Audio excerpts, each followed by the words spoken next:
Hi, this is Brian from Rivit, and you're watching Mikey's Untitled Music Show.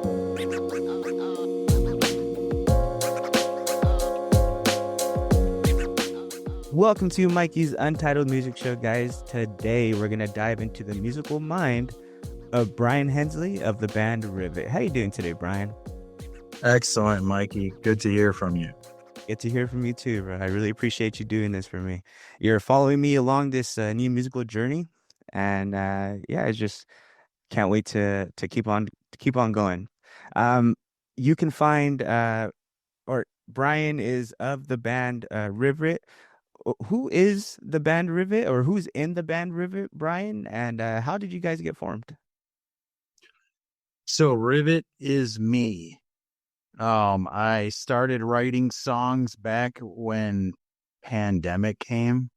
I've had a couple versions of the band and a couple different lineups, and just kept driving forward and pursuing, and it ended up just being kind of a solo mission. And so I found a writing partner and a vocalist, and we wrote songs that we took to some studio players and a producer in LA, and his name is Chris Flores. So our bass player in those sessions name is Tony Franklin. Tony Franklin played with Jimmy Page in a band called The Firm. I don't know if you've ever heard of The Firm, but that was a pretty big band. He was also in Blue Murder with John Sykes, who was in Whitesnake and a lot of other bands. Oh, nice. Yeah. So then we have a drummer. His name's Shane Dallas. He's done stuff with all kinds of artists. You can look him up, but he's done stuff with Shania Twain, Billy Idol. So they're session guys who played on the tracks. As far as the writing goes, that's between me, and the singer's name is Nils Lawrence. Nils is a bass player and vocalist for Michelangelo Battio, I think he pronounces it, but he plays like the two-neck shredder guitar. I don't know. He's a real legend from the 80s and 90s, still today, but you know, a lot of the shredder players that have been out for 40, 50 years and still touring, he plays bass and does vocals for the Michelangelo Battio band. So you can find them on YouTube and stuff too. So they're professional touring musicians. And when I got the songs demos done, you know, I wanted to produce the best versions of the songs that I could, you know, when they were written demos, and they had vocals to them. They were changed as far as vocals go. I have a few lines in there, you know, but Nils pretty much wrote the lyrics to them and sang them, you know, but they were full demos with drums and bass and lead parts. And, you know, we scrapped a lot of stuff and changed a lot of stuff around. But the producer, Chris Flores, he's worked with Slash and George Lynch and Chester Bennington and Boys to Men, and Oh, wow. started out in Babyface's studio. So he's out in LA and has, you know, contacts with all the top players out there and stuff. So at the time, you know, trying to just keep moving the music forward and getting the records done and getting music out, you know, I didn't want to let what was going on with changing hands and different players that I was playing with get in the way of that, if you want to put it that way. So I just pretty much took it in my own hands and got the songs produced and recorded, and then now we have them out on CD and vinyl and for streaming. And I'm writing now for the next set, so I'll probably use the same lineup again. I'm really happy with the way the record turned out. And in modern music, there's a lot of bands where there's people in different countries, people in different, you know, all over the place that all play together. So technology's kind of brought it to where we can do that and be able to, you can have full jam sessions and nobody's in the same country. So that's a nice a nice thing that's come along in the last few years to be able to connect people from all different parts of the world, you know. Yeah, definitely. Kind of like with my right now, I'm a college student at San Diego City College, and I'm taking audio production. And the same thing with my teacher. She said, honestly, when you're doing a project, you're gonna have one person from like Europe, one person from California, one person from Florida, and you guys are all just gonna be online and pretty much doing like pretty much what you're doing, right? Is just recording separately or even jamming or even working together. But yeah, you're around the world. That's the beauty of our technology now. Right. And you know, down the line, you know, let's say the band really took off and got some legs of its own, and you know, I totally would be open to playing live shows and doing tours and all that, you know.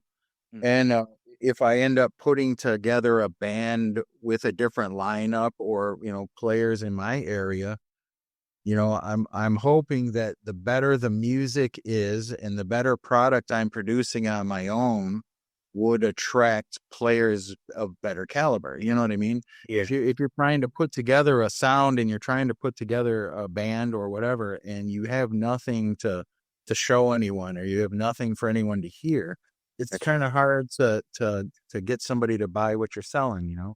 yeah, And definitely. and so I've kind of tried to establish that and get a name going and a sound and a, you know, to where I would love it to take off the way that it is because I love everything about it, you know. But Hmm. you know, the guys I play with are at a caliber where, you know, they're playing at professional gigs every day as we speak right now. Yeah, So but they're it's also interesting. I'm sorry, yeah, but also like they are playing with you, right? So that has to bring you some kind of confidence as well that okay, like I can get the guys of this caliber together. It should be not well, I don't want to say easy, but it should be doable getting a certain type of caliber around you as well. So that should actually does that give you some kind of confidence knowing that? Oh, there's no doubt about it. Yeah. I mean, you hit a couple things on the head. Like as far as some of my early goals that I had set for myself or those kind of like bucket list type things that I, you know, so many of those I've scratched off now along this journey that it's like Yeah. I'm constantly having to reinvent things like that to achieve to keep the drive going forward, you know. One of those big ones too was getting played on the radio, you know, because growing up Mm. on the radio, Yeah. you know, in the 80s and 70s as a kid, that was the thing. If you heard your song on the radio, and so the both of the first two singles we put out, both of them played on the local station, Mm. WRIF, which is the station I grew up listening to. So That's awesome. and then playing with, you know, guys like Tony and Shane and Nils that every day rub elbows with, you know, legends, you know, that kind of stuff. It really fulfills a lot of the things that drive you, you know what I mean? So it gives me a lot of energy to keep going forward because a lot of positive things have happened along the way. Yeah, so let's kind of go back a little bit, kind of to like where you started. So one of the first questions I like to ask is, if you can tell us like one of the earliest memories you have of using your musical creativity for like one of your projects. Probably about 13. I got an acoustic guitar, maybe 7, 8 years old. That was my dad's, but at 13, I got my first electric for my birthday. Hmm. And I remember sitting down with a friend of mine, you know, and recording cassette tapes of the two of us playing guitars and making album covers. And my mom still has that stuff, you know. Ah, And then in high school at, you know, 16, 17, being in high school bands and playing covers and you know, we got to play at like basketball tournaments with maybe 400 or 500 people at halftime playing Judas Priest and stuff, you know. So a lot of those early kind of cool things drove me too, you know. That's yeah. probably go ahead. Oh, I'm sorry. I was just gonna ask, why did you pick guitar at first? I don't know. To be honest with you, I was never really drawn to any other instrument. You know, now I have everything, but as a kid, definitely I was drawn to guitar. I think it's just the sound that it makes. You know what I mean? Yeah. Yeah, I Joe yeah. Fox Hero by Foreigner, that lead in that song. I remember it when it came out, and that's like 83 or something like that. But that Mm. solo and just hearing guitar like that was amazing to me. So I think that's what got me into guitar more than anything is the sound that it makes, I guess, right? Yeah. Like the that was my first favorite my first favorite sound is the electric guitar. Growing up, my parents were really young. My parents were teenagers when I was born. So at that time I was probably like 4 or 5 listening to like uh like 80s music also. My parents Yeah. were still teenagers, so like they were listening to um like my dad would listen to Metallica, Guns N' Roses, Heart, like things like that. And my mom would listen to like Debbie Gibson and um like Aha, and then it got to like Mariah Carey and stuff. So um like Metallica, I can remember that was probably one my first or the first band outside of the church because I grew up in church, and um my music definitely does have a start in the church with like song service and things like that. So I know a lot of like 80s, like Petra, Striper, that kind of stuff. Yeah. Um, those were I even went to those shows as a kid. I remember going to. Oh yeah, definitely. But yeah, like I love that sound. I love that sound of the guitar, and and I just always found it interesting. Do you remember what was like one of your first musical projects? Or actually, before we get into that, who are some of your influences as a kid or a teenager that made you actually want to get into playing music? As a kid, that 13-year-old kid that gets a guitar for his birthday, it's Eddie Van Halen. It's 1983. Yeah, I think 1984, the album came out probably. I think it came out in late 83 or early 84. So everything was about Eddie Van Halen at that point. Mm, hmm. Um, now I probably I have a whole different list of influences since then.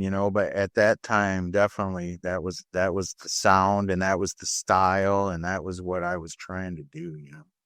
Yeah, and um, so you stayed with like rock music, right? And but like you're like my the song Away and the song Breaking Away that you have on your SoundCloud, they kind of Breaking Me, I'm sorry.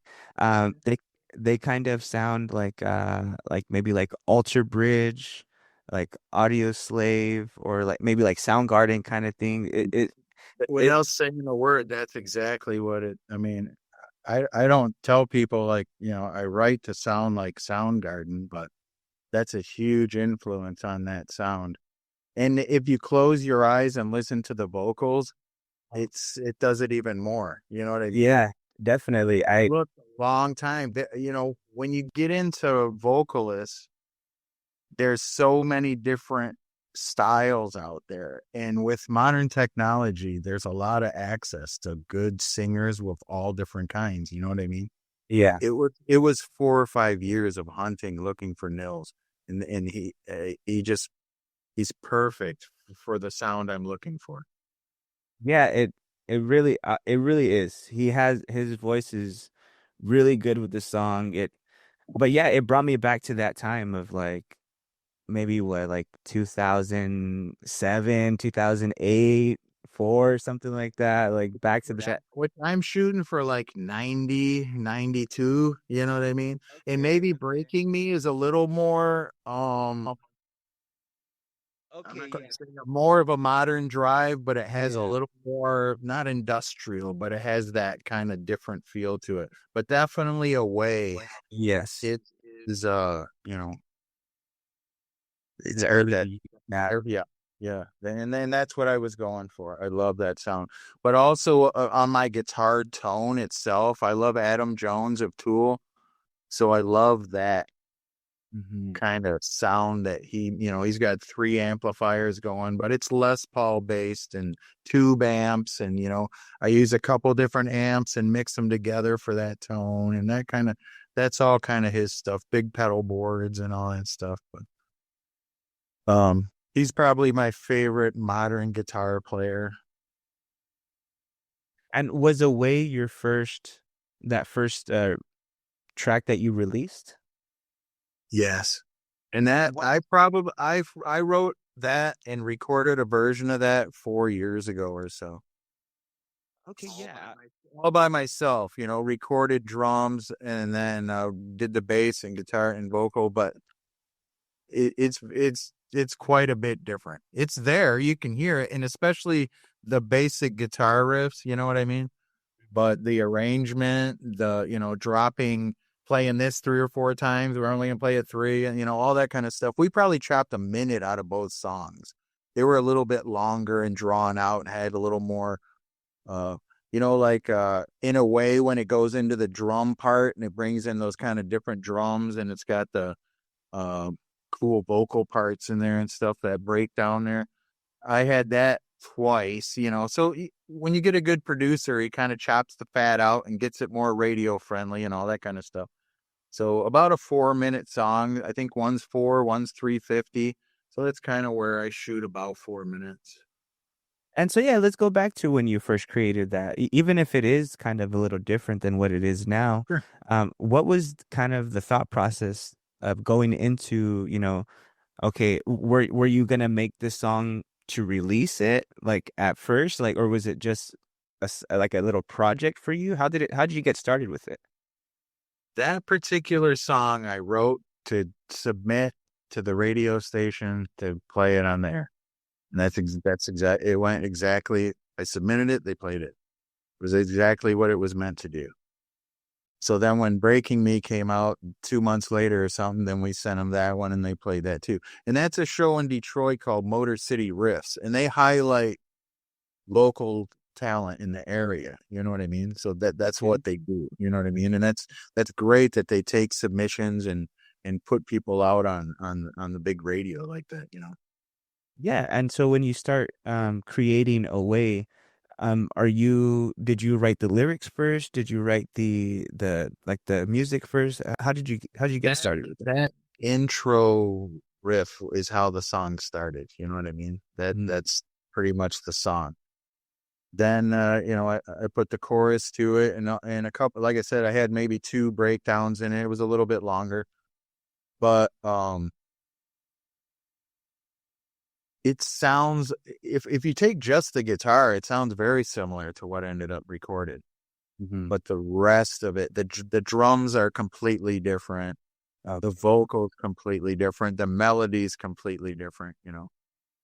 But And either way, mhm. and that's something too. A lot of people said, well, it's not, don't you feel like you're giving something up or whatever?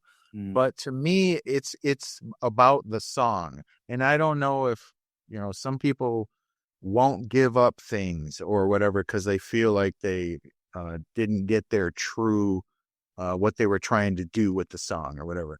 I was trying to make the best song I could, right?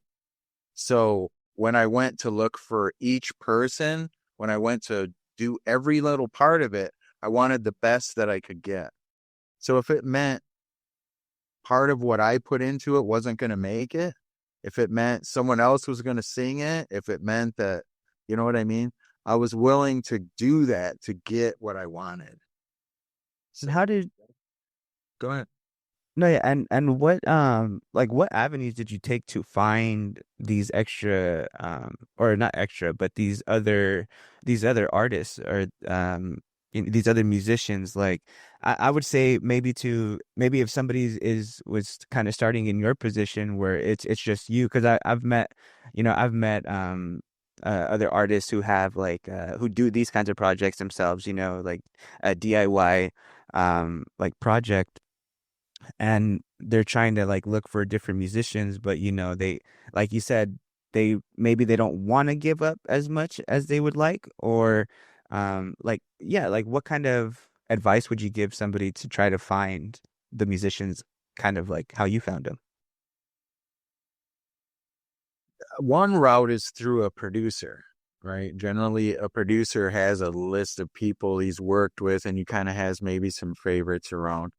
But with social media, most, musicians that do session work and stuff like that advertise on their social media stuff. So when they're not out on tour, when they're not doing gigs, whatever, they got some time back at home at the studio, they'll generally run something in their socials that says, "Hey, DM me if you're looking to get session work done, or if you want me to play some tracks on your thing, send me a."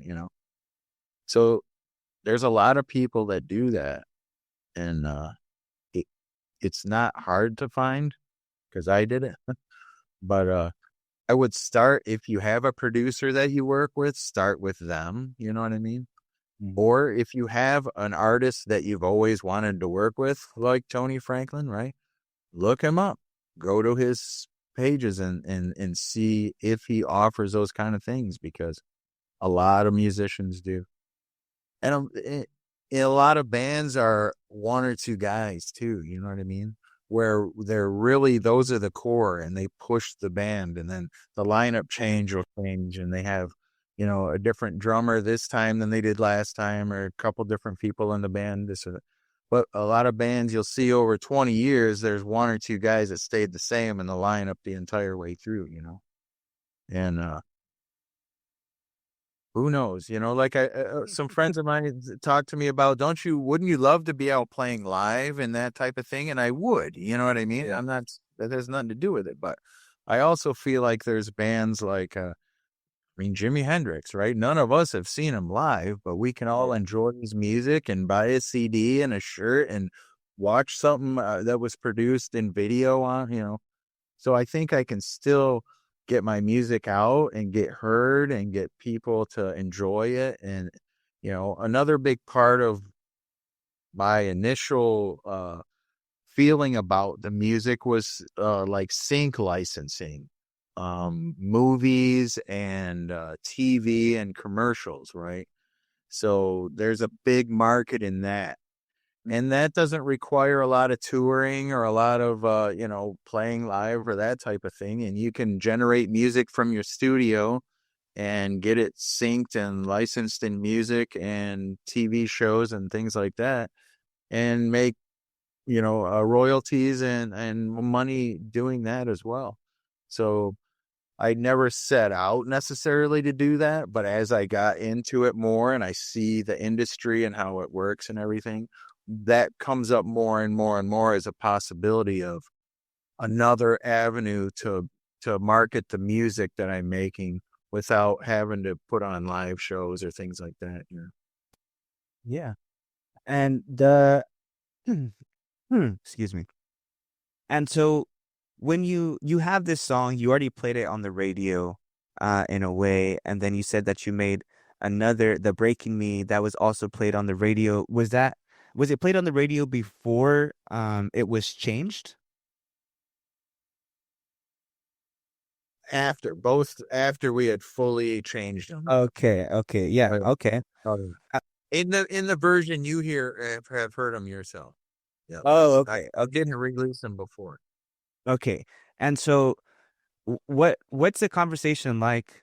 Is there any kind of like pushback to like, okay, so you get these new musicians but like, is it they wanted to change the song, or it's just kind of like, hey, I think this should be changed in this way?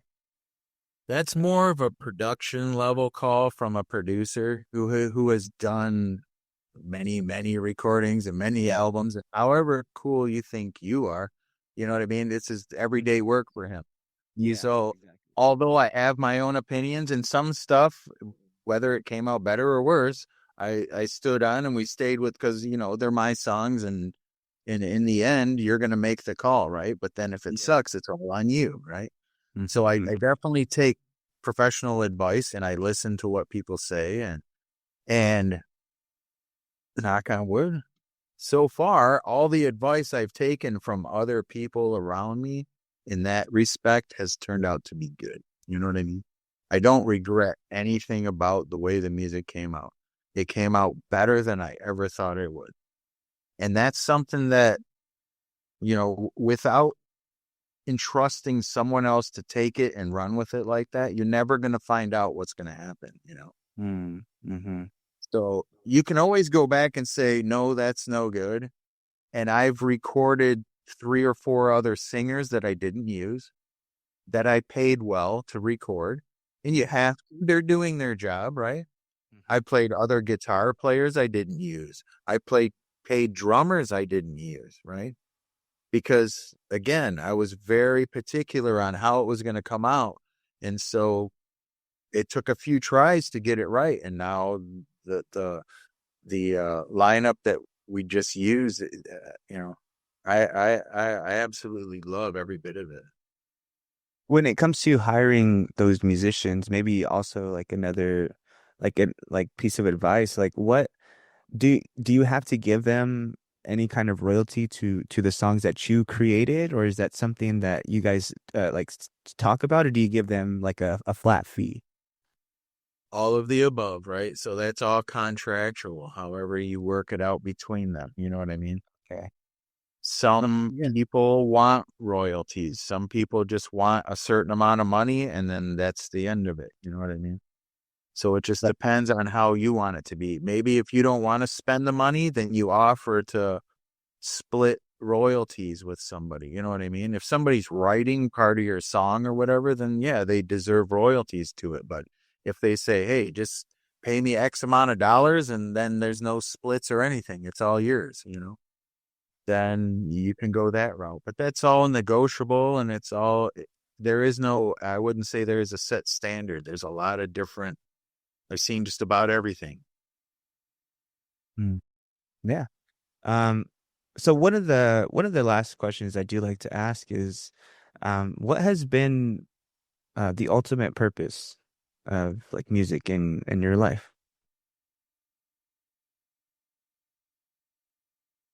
For me, it's like a vacation, right? I work a Mm, full-time day job and I have a busy schedule on top of everything I do at the studio, but it doesn't feel like work. I'm usually out of work by 1:30 and I'm here by 2:30, 3 o'clock, and I leave by 7 or 8. So I'm probably putting in 30, 35 hours a week at the studio on top of my full-time job, but it just doesn't feel like work. It's very therapeutic. Um, I think if you have that drive in you to produce music and then you can't, it leads to all kinds of other problems that nobody really knows about unless you're one of those people. mhm. And I'm not saying it's not manageable, but I'm just much better off when I can have an outlet uh, to channel that creativity. And then kind of being, not a one man band, but, as far as the production end of it, I do all the art, I do all the website, all the social media, all the. When people order stuff, mailing it out, when people. So that's fun too, as far as wearing all those different hats and keeping the website going and doing all the. I have a lot of fun doing that and learning all kinds of stuff about that too. So, which I'm sure you do too, doing what you're doing. So you kind of know what I'm talking about there. Oh yeah. You don't know how much work actually goes into like something like this until you actually get in there and start learning. And what's fun for me is like getting a booking like right now. Still, if I see like now like I use like different resources. Like now I have a scheduler that I use to send to the band, so that they can like so they have something for them to look like ahead of time, or like I've learned little things. Try not to send too many bands messages because you're just gonna get because people want to want people to share their art and their music and well pretty much their art, right? So they're gonna want to be not everybody, but like people want to be a part of this, so that's really cool. And that's really like, oh hell yeah, like I got another booking, sick, cool. But yeah, like all of there's a big learning curve, especially learning how to set up and, you know, you just don't realize how much work is actually in it. But with all that said, I get stressed out and, I stress myself out because, I want things to be a certain way, but it's all fun. Like I I'm in this and, now I don't even see myself not doing this anymore. Right. Like, and it's still early but like I've tried other things in my life, other projects and stuff like that, things that I thought, that I really wanted to do or enjoyed, but I think I've found what I want to do and I need to do this now. But like, yeah, you have to go do it though, right? You have to go do Yeah, it. definitely. Hey, you're good at it too. So I'm glad that you have the right spirit coming out of the box. Because it's easy to get discouraged. Especially coming right starting out because you want all kinds of fans and people to encourage you and family to come out and push what you're doing and all that.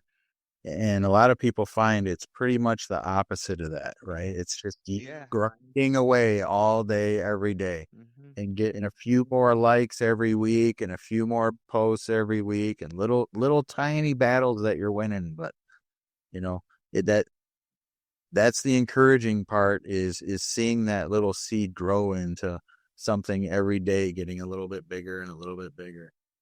Yeah, and I've learned to not take it personal Yeah. also from my family and friends and stuff like that because um not that they don't want you to succeed or anything like that, but like I've talked about it before, like I'm sure they're scared for me, like or they're scared for us, like because oh they're putting themselves out. What if they get their hearts broken? What if it doesn't, happen for them? Blah blah blah blah.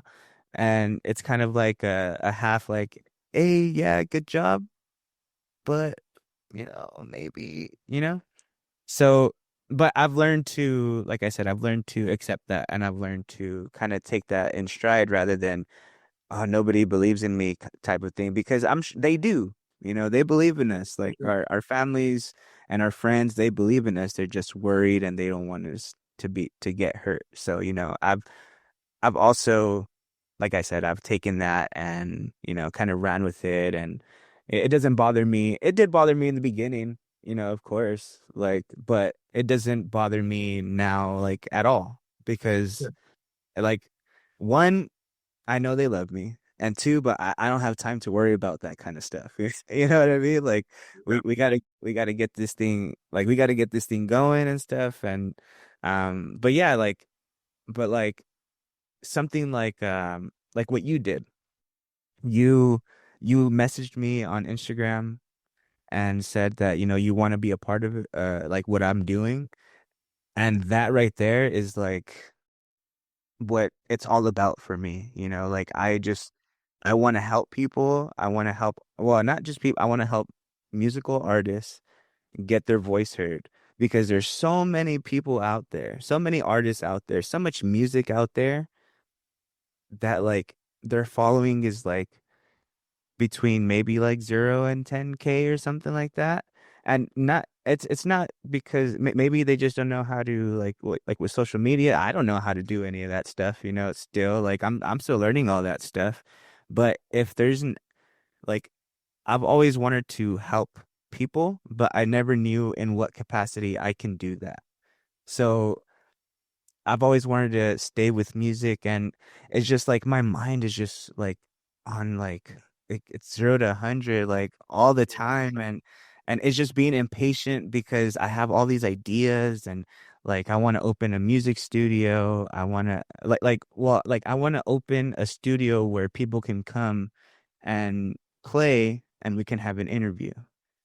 I want to have some kind of spot where it's like a small venue and independent artists could come play at that venue and they get like 50 to 60% of the profits or of the proceeds because it's crazy to me how these people make this music. These artists make all this music. They go play a show and they get like 10 to 20% of what they like that's just crazy to me, you know? So I want to build something like that also for the independent artist, for the artist. So like I have all these plans and it's just, Those are great dreams, man. you know, It's great. like yeah, and I yeah, I can't wait.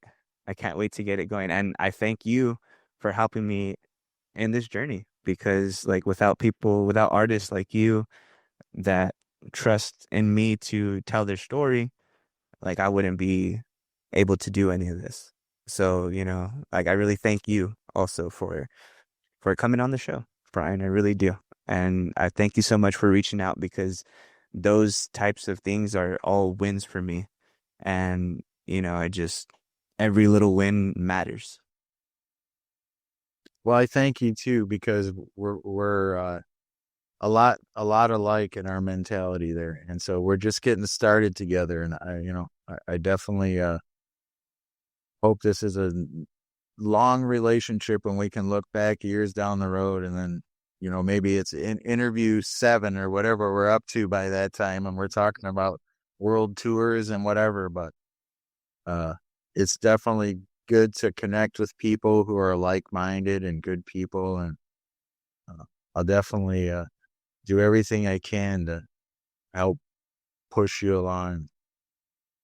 Thank you. I appreciate that. I really do. It really means a lot. But the last question I do like to ask, I don't know if you've ever thought of this yourself or not, but I do like to ask, what is Brian Hensley's message to the world? Brian Hensley's message to the world. Oh boy. I think that musically, everybody has a place in their heart for music, and we all enjoy different types of music. I don't discriminate against different types of music, and so I think that that's a big thing, that some people put up barriers and they'll only listen to 1 or 2 different kinds of music, and if you try and play this kind of music, they're going to react negatively, and that kind of thing. When it's really all kind of the same, it's all made up of just notes and beats and words, right? It's just arranged a little bit differently. So, especially here in my studio, I like to vary the different type of people that come in, so that it doesn't just have one experience over and over again. You know what I mean? It has a different feel to it every time, and I grow from that and I learn from it. And then the next person that comes in, it could be a completely different genre of music, completely different thing, right? But something probably from what we did before is going to carry over into that, and that's like a big unifying experience to me. You know what I mean? To be able to work and get to know all different kind of people, and all of them get along, and all of them work together, and all of them kind of have a common goal, and moving forward in that. So, I guess in all that, just being more open-minded and being more open to working with different kinds of people, and not necessarily just kind of pigeonholing all of ourselves into one kind of music, and that's the only people I'm going to work with. Or even, if it's a studio, or if it's a producer, or if it's a city you live in, whatever it is that makes you kind of pull into yourself with your music, maybe try and expand that a little bit more, and not create those boundaries, and see if that opens new opportunities or avenues for people. You never know who you're going to meet and where that's going to take you. Well, thank you so much, Brian, for joining Mikey's Untitled Music Show. Again, I really appreciate it. I can't say thank you enough. And remind us where we can find your music, please. The easiest place is at the website, which is www.rivit, RIVIT.rocks, ROCKS. There's no .com, there's no .net, just rivit.rocks. From there, you can get links to anything else that you're looking for. But instead of giving you 17 different addresses, we'll just stick with the website. And it's right here on my shirt, Rivet Rock. So easy to get to. You can find links to YouTube, Instagram, Facebook, all that stuff on it. Perfect. Well, thank you again. And as we say at the end, everybody, remember, be safe, be great. We share because we care. Peace. Thank you, Mikey.